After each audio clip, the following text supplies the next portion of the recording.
வணக்கம். இந்தியாவோட அரசியலமைப்புல ரொம்பவே முக்கியமான ஒரு விஷயத்த பத்தி நாம இன்னைக்கு பார்க்க போறோம். அதுதான் சமத்துவ உரிமை. இது சும்மா ஏதோ சட்டத்துல எழுதின வரி இல்லங்க, நம்ம நாட்டுக்கே கொடுத்த ஒரு பெரிய வாக்குறுதி. சரி, வாங்க அதோட கதை என்னன்னு நம்ம கொஞ்சம் ஆழமா பார்க்கலாம். இத கொஞ்சம் யோசிச்சு பாருங்களேன். ஒரு நாட்டுல சட்டத்துக்கு முன்னாடி எல்லாரும் சமம்னு ஒரு வாக்குறுதி கொடுத்தா அதோட தாக்கம் எப்படி இருக்கும்? அது உங்க வாழ்க்கையையும் என் வாழ்க்கையும் எப்படி மாத்தும்? இதுக்கு தான் நாம இன்னைக்கு பதில் தேட போறோம். சரி, அப்போ முதல்ல நாம எங்க ஆரம்பிக்கணும்? இந்த சமத்துவ வாக்குறுதியோட ஆணிவேர் எங்க இருக்குன்னு பார்க்கலாம். அதாவது நம்ம அரசியல் அமைப்போட சரத்து 14. அது என்னதான் சொல்லுதுன்னு தெரிஞ்சுக்கலாம் வாங்க. இப்போ ஸ்கிரீன்ல வர்றத பாருங்க. இதுதான் சரத்து 14ல இருக்கிற அந்த சக்தி வாய்ந்த வார்த்தைகள். இந்த ஒரே ஒரு வரிதான் இந்திய ஜனநாயகத்தோட மிக முக்கியமான தூண்கள்ல ஒன்னு. இதோட அர்த்தம் எவ்வளவு ஆழமானதுன்னு நம்ம கண்டிப்பா புரிஞ்சுக்கணும். இந்த சரத்து 14ல பாத்தீங்கன்னா 2 முக்கியமான விஷயம் இருக்கு. அது ஒரே நாணயத்தோட 2 பக்கங்கள் மாதிரி. ஒன்னு, சட்டத்தின் முன் சமத்துவம். சிம்பிளா சொல்லணும்னா, சட்டத்துக்கு மேல யாருமே கிடையாது. நீங்க யார வேணா இருக்கலாம். சட்டம் எல்லாருக்கும் ஒண்ணுதான். இன்னொன்னு, சட்டங்களின் சமமான பாதுகாப்பு. இது கொஞ்சம் வித்தியாசமானது. அதாவது ஒரே மாதிரி சூழ்நிலையில இருக்கிறவங்கள சட்டம் ஒரே மாதிரி தான் நடத்தணும். கேக்குறதுக்கு 2 ஒண்ணு போல இருந்தாலும் இதுக்குள்ள ஒரு சின்ன ஆனா ரொம்ப முக்கியமான வித்தியாசம் இருக்கு. சரி, சமத்துவம்னு பொதுவா சொல்லிட்டோம். ஆனா நடைமுறையில இது எப்படி வேலை செய்யும்? எந்தெந்த விஷயங்கள்ல பாகுபாடு காட்டவே கூடாதுன்னு நம்ம சட்டம் சொல்லுது? வாங்க அடுத்ததா சரத்து 15 இது பத்தி என்ன சொல்லுதுன்னு பார்க்கலாம். சரத்து 15 ரொம்பவே தெளிவா ஒரு விஷயத்த சொல்லுது. அதாவது மதம், இனம், சாதி, பாலினம், இல்லனா நீங்க எங்க பிறந்தீங்க, இந்த 5 காரணங்களை மட்டும் வச்சுக்கிட்டு அரசாங்கம் எந்த ஒரு குடிமகன்கிட்டயும் பாகுகாட காட்டவே கூடாது.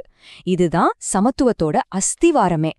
ஆனா நில்லுங்க, இந்த பாதுகாப்பு அரசாங்கத்தோட மட்டும் நின்னடல, நம்மளோட அன்றாட வாழ்க்கைக்கும் இது பொருந்தும். அதாவது சக குடிமக்கள் கூட ஒருத்தருக்கொருத்தர் பொது இடங்கள்ல பாகுபாடு காட்ட முடியாதுன்னு நம்ம அரசியலமைப்பு உறுதி செய்யுது. நீங்க ஒரு கடைக்கு போறீங்களா, ஹோட்டலுக்கு போறீங்களா, இல்ல ஒரு பொது கிணத்துல தண்ணி எடுக்கிறீங்களா, எல்லா பொது இடங்களையும் பயன்படுத்த எல்லாருக்கும் சம உரிமை இருக்கு. ஆனா இங்கதான் ஒரு முக்கியமான கேள்வி வருது. எல்லாரையும் ஒரே மாதிரி நடத்துறது தான் உண்மையான சமத்துவமா? கொஞ்சம் யோசிச்சு பாருங்க. ஒரு ஓட்டப்பந்தயம் நடக்குதுன்னு வச்சுக்கலாம். ஒருத்தர் ஸ்டார்டிங் லைன்ல நிக்கிறாரு, இன்னொருத்தர் அவருக்கு 100 மீட்டர் முன்னாடி நிக்கிறாரு. இப்போ 2 பேரையும் ஒரே நேரத்துல ஓடச் சொன்னா அது ஒரு நியாயமான போட்டியா இருக்குமா? கண்டிப்பா இருக்காது இல்லையா? அதே மாதிரிதான் சமூகத்திலயும் உண்மையான சமத்துவத்தை கொண்டு வரணும்னா சில நேரங்கள்ல சட்டம் சிலரை கொஞ்சம் வித்தியாசமா நடத்த வேண்டியிருக்கும். வரலாறு ரீதியா பின்தங்கி போனவங்கள மத்தவங்களுக்கு இணையா கொண்டு வரதுக்கு அவங்க மேல கொஞ்சம் சிறப்பு கவனம் செலுத்த வேண்டியது அவசியம். இதுக்கு பேர்தான் சிறப்பு விதிகள்.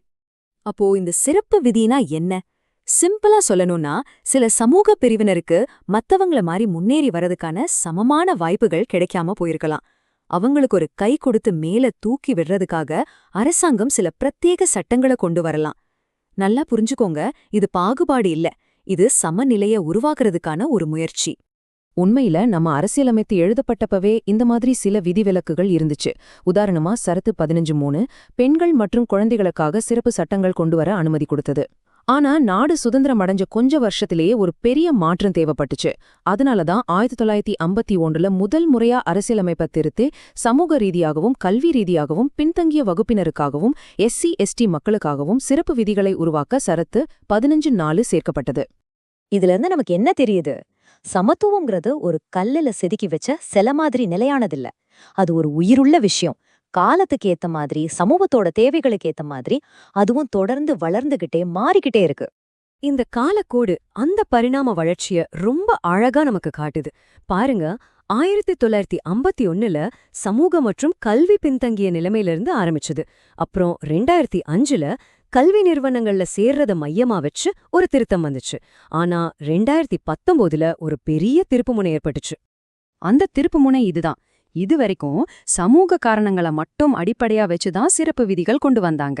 ஆனா 2019ல வந்த திருத்தத்துக்கு அப்புறம் ஒருத்தரோட பொருளாதார நிலையையும் ஒரு அளவுகோலா எடுத்துக்கலான்னு அரசியலமைப்பு சொல்லுது. இது உண்மையிலேயே ஒரு பெரிய சிந்தனை மாற்றம். இந்த 10% இது ரொம்ப முக்கியமான ஒரு நம்பர். இதுதான் பொருளாதார ரீதியா நலிவடைஞ்ச பிரிவினருக்கு, அதாவது EWSக்கு கல்வி நிறுவனங்கள்ல கொடுக்கப்பட்ட அதிகபட்ச இடஒதுக்கீடு.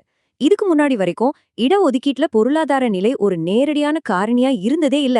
அதனால இந்த திருத்தம் ஒரு பெரிய விவாதத்தையே இந்தியா முழுக்க தொடங்கி வச்சுது. சரி, இப்ப நாம கிட்டத்தட்ட கடைசி பகுதிக்கு வந்துட்டோம். நாம இவ்ளோ நேரம் பார்த்த விஷயங்களோட மொத்த சாராம்சமே இதுதான்னு சொல்லலாம். அதாவது சமத்துவம் மற்றும் சமநீதி, இந்த ரெண்டுக்கும் நடுவுல நடக்கிற விவாதம். சிம்பிளா கேட்டா, எல்லாருக்கும் ஒரே மாதிரி ரூல்ஸ் வேணுமா, இல்ல தேவைப்படுறவங்களுக்கு சிறப்பு கவனம் கொடுக்கணுமா? இந்த அட்டவணைய பாருங்க, நம்ம பேசின எல்லாத்தையும் இது ரொம்ப அழகா சுருக்கி காட்டுது. ஒரு பக்கம் யாரையும் இந்தந்த காரணங்களுக்காக பாகுபடுத்தவே கூடாதுன்னு ஒரு பொதுவான தடை இருக்கு. ஆனா இன்னொரு பக்கம் உண்மையான சமநிலையை கொண்டு வரதுக்காக சிலருக்கு மட்டும் சிறப்பு கவனம் கொடுக்கவும் அனுமதி இருக்கு. இதுதான் நம்ம அரசியலமைப்புல சமத்துவம் மற்றும் சமநீதிக்கு இடையில நடக்கிற ஒரு தொடர்ச்சியான உரையாடல். கடைசியா இந்த ஒரு கேள்வியோட இந்த பகுதியை நாம முடிச்சுக்கலாம். நம்ம சமூகம் ஒவ்வொரு நாளும் மாறிக்கிட்டே இருக்கு. நம்ம தேவைகளும் மாறிக்கிட்டே இருக்கு. அப்போ எதிர்காலத்துல சமத்துவம் அப்படிங்கிற வார்த்தையோட அர்த்தம் என்னவா இருக்கும்? இந்த உரிமையோட அடுத்த கட்ட பயணம் எப்படி இருக்க போகுது? இது நாம எல்லாரும் சேர்ந்து யோசிக்க வேண்டிய ஒரு ரொம்ப முக்கியமான கேள்வி. நன்றி.